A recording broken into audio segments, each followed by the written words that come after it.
look at this. Crowds of people in the streets, in costume, in colour. This is Carnevale in Italy. And if you've never seen it in person, nothing quite prepares you for it. The noise, the scale, the sheer commitment to joy. This is what Italy looks like on the surface. Colour, celebration, joy. But joy here doesn't exist because life is easy. It exists alongside everything that isn't.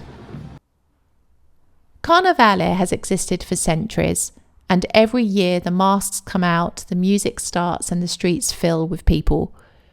Not because things are perfect, but because celebration is never contingent on conditions being right. Some people think that if you love where you live, it shouldn't feel hard. But I disagree, because the older I get, the more I realise love and frustration tend to live in the same place. Think of the people who make these costumes and build these floats. It takes months of work, thousands of hours, and whole families and communities are involved for something that lasts a few days every year and then disappears. But that's Italy. Living here doesn't let you run on autopilot. In some places, systems carry you, things move quickly, and you don't have to think too much. Here, you have to engage with people, in conversations, and often with processes that don't always make sense. You have to be present at family tables, in long conversations, in moments of frustration, and in moments of celebration. But presence is uncomfortable if you're used to distraction. Every person here at Carnevale has chosen a character. They've stepped outside of who they are in ordinary life and given themselves permission to be something different for a few days. And then it stops. The masks come off and Lent begins. Carnevale sits in the same calendar month as Lent, and that's not a coincidence.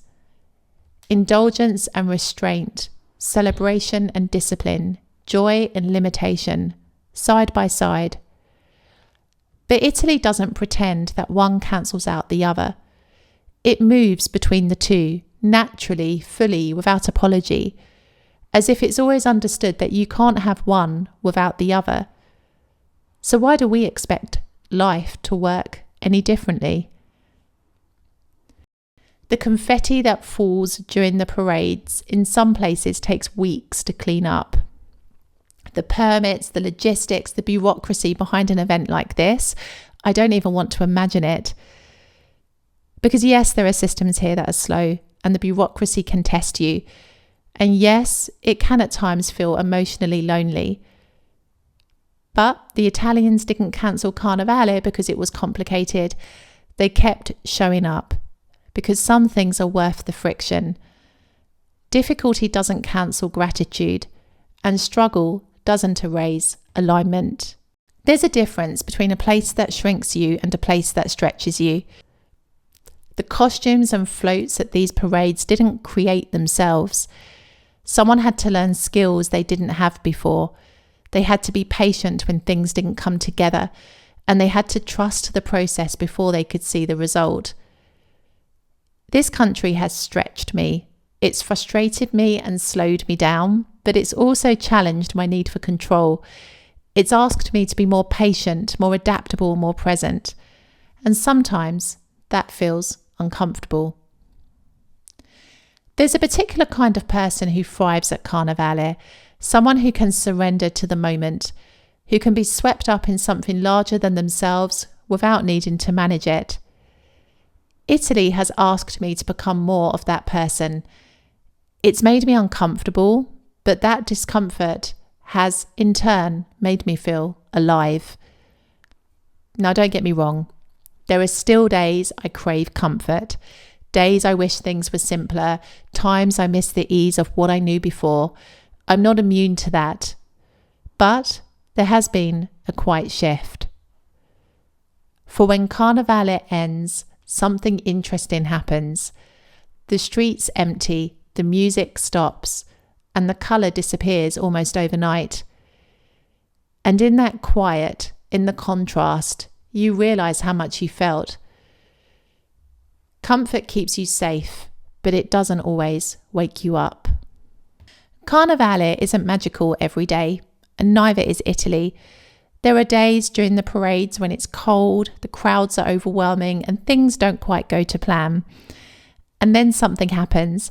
A child in an extraordinary costume catches your eye. Someone laughs and you laugh too, and you don't even know why. And you remember why you're here. No country is magical every day, not even this one.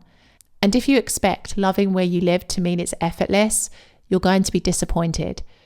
Real love for a place, a person, or a life includes an element of friction. Every year on the Tuesday before the start of Lent, Carnevale ends, and every year it comes back. Not because conditions are perfect, but because the people who love it decide it's worth continuing. Loving where you live doesn't mean it's easy. It means you've decided the hard parts are worth it. So the real question isn't whether Italy is perfect, it's whether you're willing to be present for it.